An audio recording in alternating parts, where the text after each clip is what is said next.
Hello friends, आप सभी का हमारी इस न्यू वीडियो में बहुत बहुत स्वागत है। आज मैं इस वीडियो में इंग्लिश का एक बहुत ही इम्पोर्टेंट टॉपिक कवर करने वाली हूँ, जिसका नाम है टेंस। टेंस हम सब के लिए बहुत ही यूज़फुल होता है इंग्लिश ग्रामर में, क्योंकि सारी की सारी इंग्लिश ग्रामर बिल्कुल टेंस के ऊपर ही बेस्ड होती है।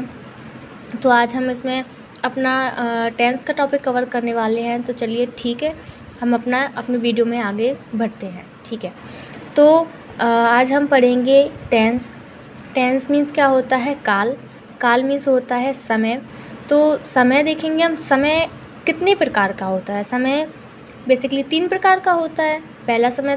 पहला मतलब क्या होता है? जो अभी समय चल रहा है उसे हम क्या कहते हैं? Present time. तो प्रेजेंट टेंस में भी प्रेजेंट, पास्ट, फ्यूचर होते हैं। तो ये बिल्कुल समय के ऊपर ही डिपेंडेड होते हैं।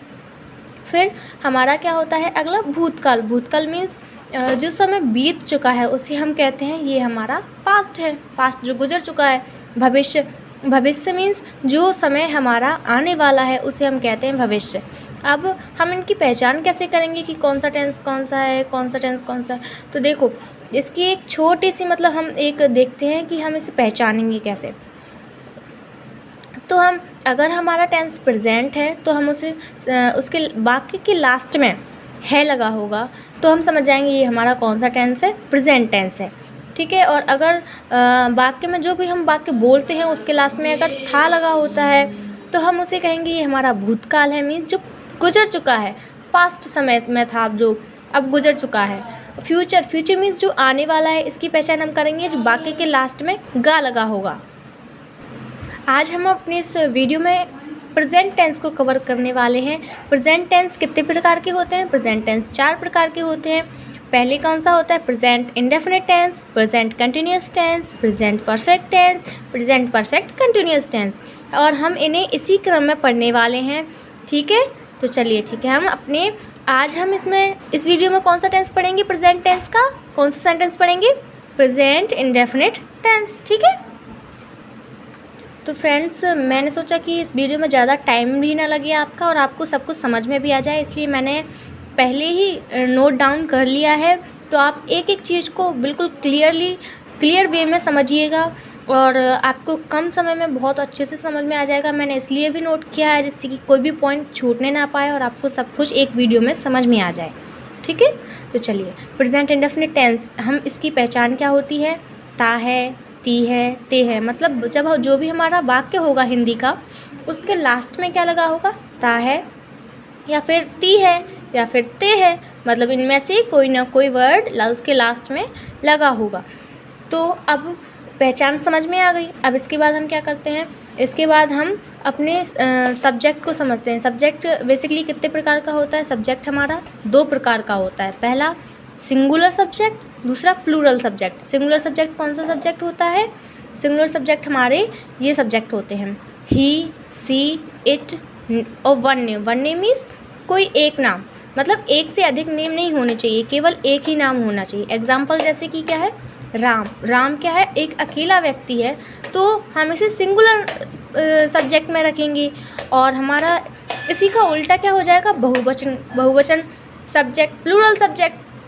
कर्ता मीन्स होता है सब्जेक्ट। सब्जेक्ट मीन्स जो उसमें एक मुख्य भूमिका निभा रहा है, जिस पर सारा कार्य आधारित है, उसे हम कहते हैं हमारा सब्जेक्ट। ठीक है, तो ये कौन कौन से होते हैं? इसमें बहुवचन सब्जेक्ट कौन कौन से होते हैं? यू, दे, वी और टू नेम्स। टू नेम्स या उससे ज़्यादा भी हो सकते हैं ये हमारे नाम। जैसे एक एग्जाम्पल लेते हैं हम, राम एंड सीता। तो इसमें 2 व्यक्ति हैं, तो ये हमारा कौन से सब्जेक्ट में आ जाएगा? ये हमारा हो जाएगा प्लूरल सब्जेक्ट। अब हम अपनी सहायक क्रिया की बात करते हैं।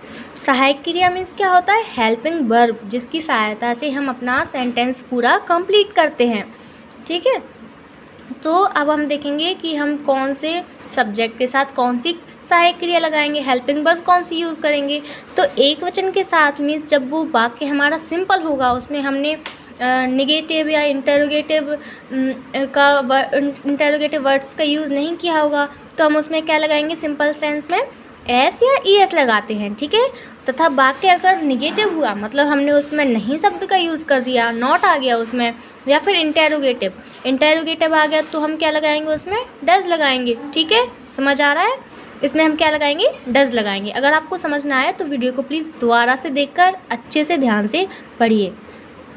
तो देखिए, बहुवचन सब्जेक्ट के साथ हम क्या लगाएंगे, साधारण वाक्य में अगर सिंपल टेंस होगा हमारा तो वर्ब की फर्स्ट फॉर्म लगाएंगे। वर्ब की फर्स्ट फॉर्म का मतलब क्या है, उसमें हम एस या ई एस नहीं लगाते हैं, ना ही हम उसमें वर्ब की सेकंड फॉर्म या थर्ड फॉर्म या फोर्थ फॉर्म, इन सब का यूज़ नहीं करते हैं। उसकी सिंपल फॉर्म जो उसकी फर्स्ट फॉर्म होती है वही लगाते हैं। ठीक है, और अगर हमारे सेंटेंस में अगर निगेटिव या इंटेरोगेटिव शब्द आ गए उसमें, मतलब तो हमारा वाक्य क्या हो जाएगा, निगेटिव होगा या फिर इंटेरोगेटिव होगा।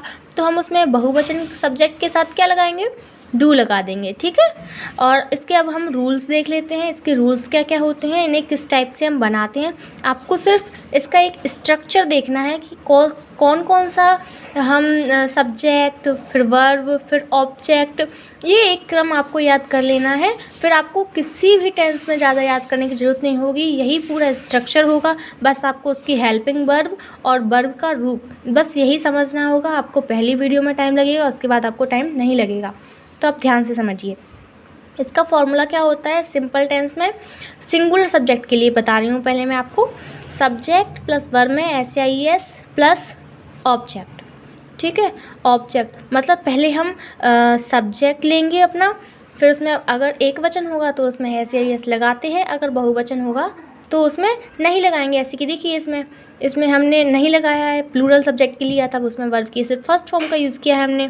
सब्जेक्ट लिखेंगे पहले हम, सब्जेक्ट लिखने के बाद हम अपना सेंटेंस पूरा पीछे से बनाते हैं। ठीक है, ये बात आप हर एक टेंस में याद रखिएगा कि पहले हम सब्जेक्ट लिखते हैं, उसके बाद हम अपना टेंस पीछे से बनाना स्टार्ट करते हैं। ठीक है, अब हम अपने निगेटिव फॉर्मूला देख लेते हैं अपने टेंस का।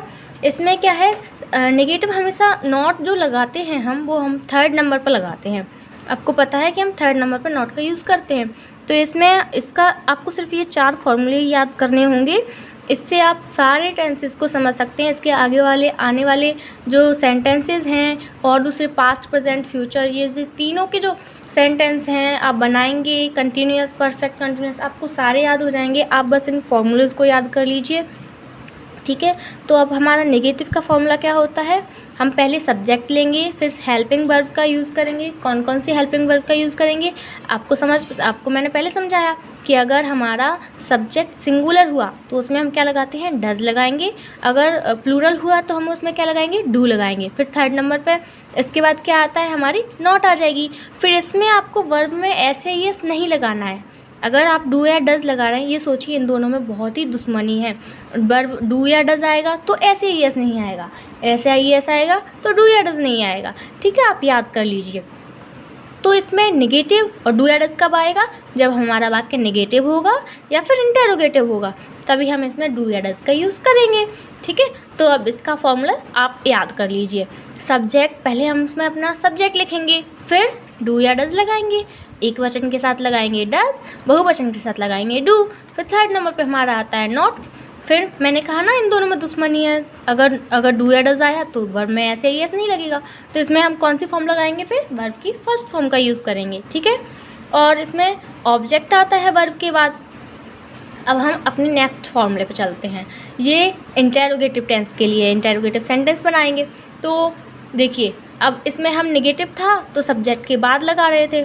अब इसमें इंटेरोगेटिव में इसमें कौन सा है, अगर उसमें क्या आ जाए, वो भी आगे सेंटेंस के आगे, क्या राम खाना खाता है, मतलब क्या आगे आप क्वेश्चन पूछ रहे हैं। इंटेरोगेटिव टेंस कौन से होते हैं, जिसमें हम किसी से क्वेश्चन पूछ रहे हों।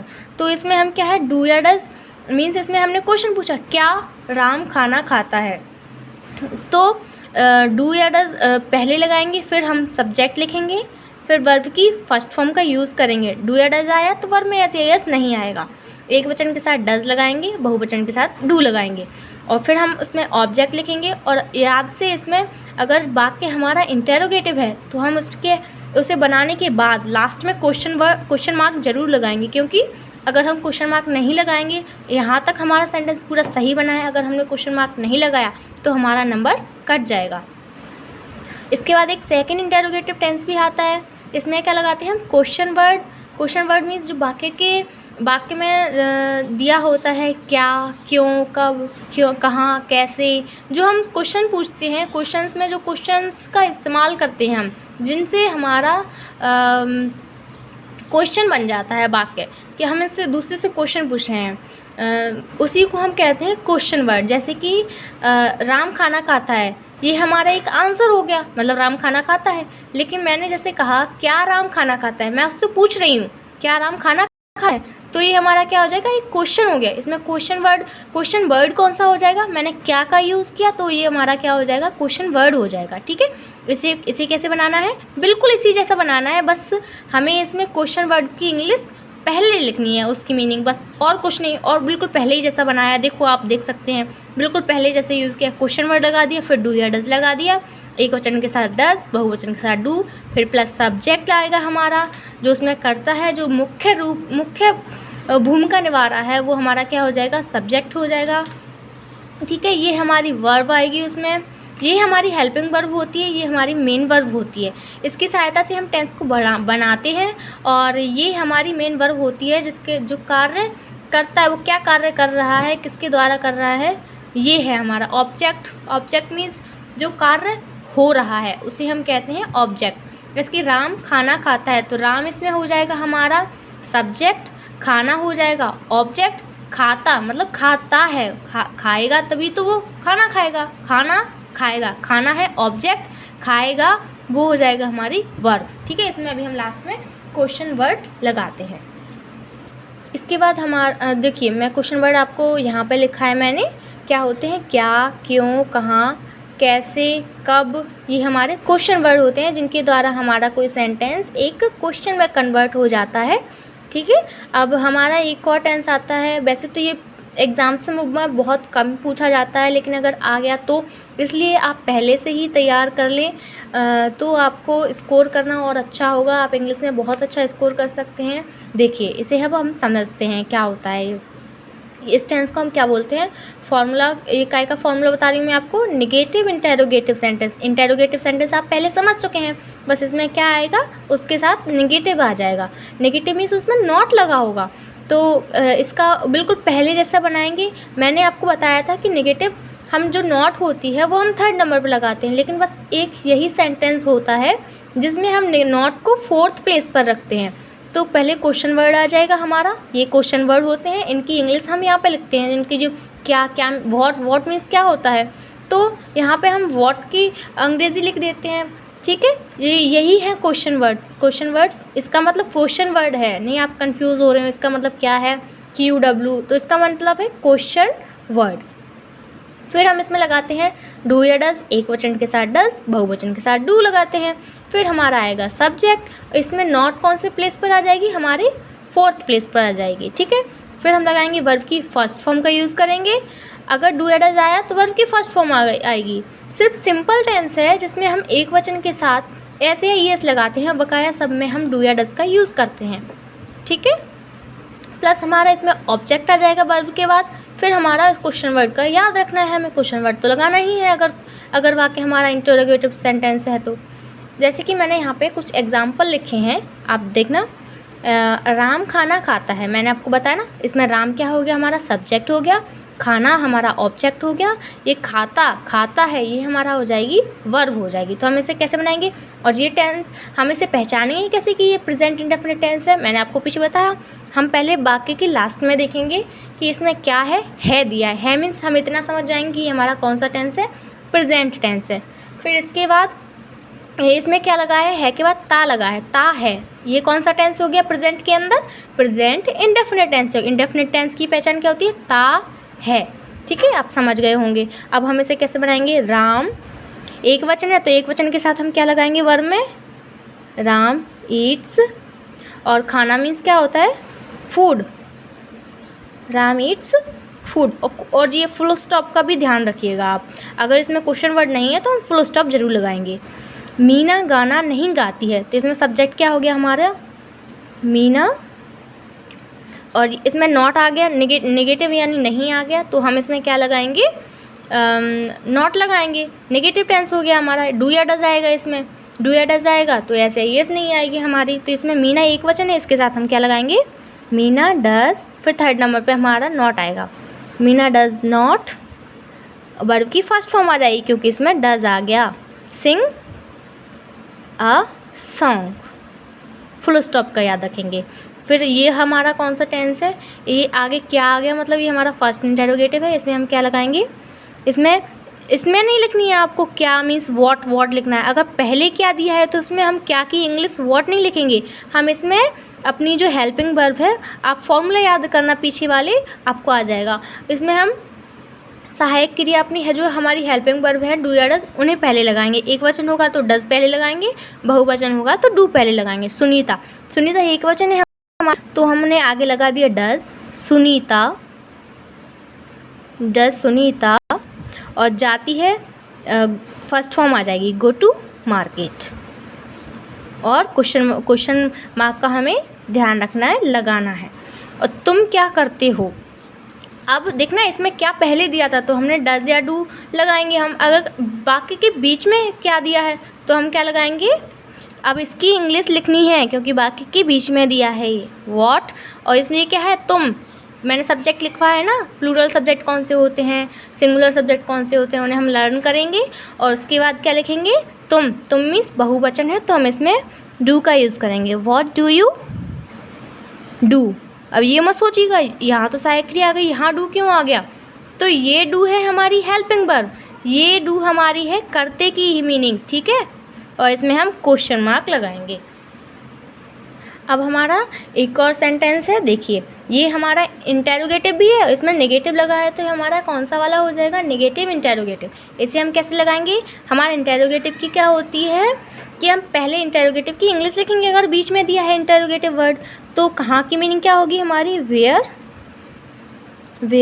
दे हमारा बहुवचन है तो हम इसके साथ लगाएंगे वेयर डू दे, वे की इंग्लिश क्या होती है, वेयर डू दे, और नॉट हमारी फोर्थ प्लेस पर आ जाएगी, नॉट गो, और यहाँ पे आ जाएगा क्वेश्चन मार्क, ठीक है। अगर आपको ये वीडियो पसंद आई है तो इस वीडियो को लाइक कीजिएगा, शेयर कीजिएगा। अगर आप ऐसी वीडियोस को और देखना चाहते हैं, अगर आपको ये वीडियो थोड़ी सी भी हेल्पफुल लगी हो तो हमारे चैनल को सब्सक्राइब भी कीजिएगा, बेल आइकन को प्रेस करना मत भूलिएगा, क्योंकि जिससे मैं जितनी भी वीडियोस बनाऊंगी सारी वीडियोस आपके पास पहले पहुंचे और आप उससे अपनी पढ़ाई को बेहतर बना सकें।